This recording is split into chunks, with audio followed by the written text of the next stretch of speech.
Assalamualaikum warahmatullahi wabarakatuh.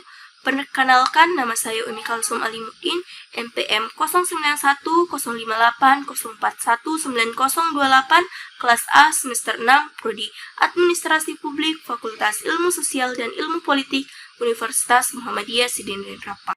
Pada video kali ini, saya akan membahas beberapa materi terkait manajemen strategik. Adapun topik pembahasan pada video kali ini yaitu 1.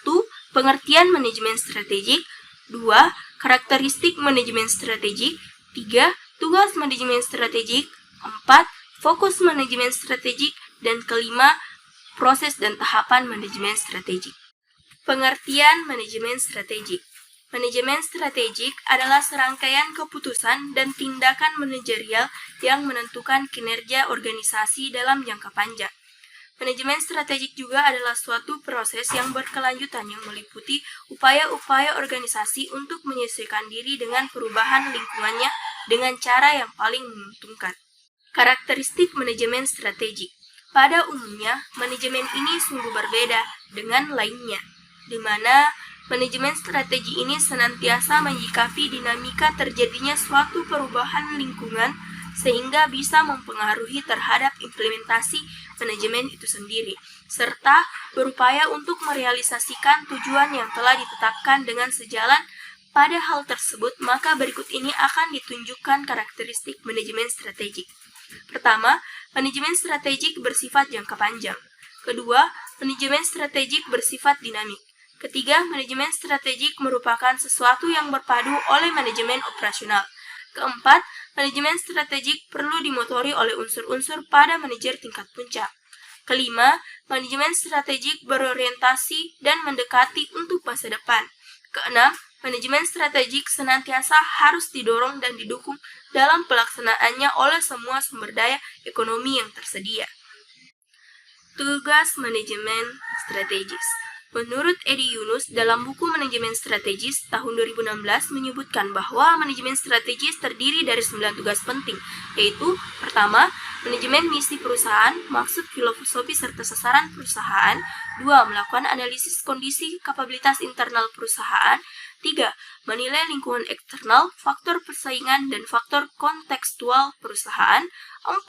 Menganalisis sumber daya perusahaan. 5. Mengidentifikasi pilihan yang menguntungkan dan mengevaluasinya berdasarkan misi perusahaan. 6. Menentukan tujuan jangka panjang dan strategi utama. 7. Mengembangkan tujuan tahunan dan strategi jangka pendek yang sesuai dengan visi misi perusahaan. 8. Mengimplementasikan strategi dengan memanajemen seluruh sumber daya perusahaan. 9. Mengevaluasi keberhasilan proses. Fokus manajemen strategi. Manajemen strategik berfokus pada proses penetapan tujuan sebuah organisasi, membuat, mengembangkan, dan melaksanakan kebijakan dan perencanaan untuk mencapai suatu tujuan. Kegiatan ini juga harus dilakukan dengan mengalokasikan sumber daya untuk menerapkan kebijakan dan merencanakan pencapaian tujuan organisasi. Penerapan strategi yang baik, sesuai dan tepat sasaran sangat dibutuhkan untuk berbagai kegiatan, terutama dalam kegiatan bisnis. Strategi yang tepat dapat disusun secara terorganisir akan membuat suatu organisasi dapat mencapai tujuan berdasarkan misi yang telah direncanakan.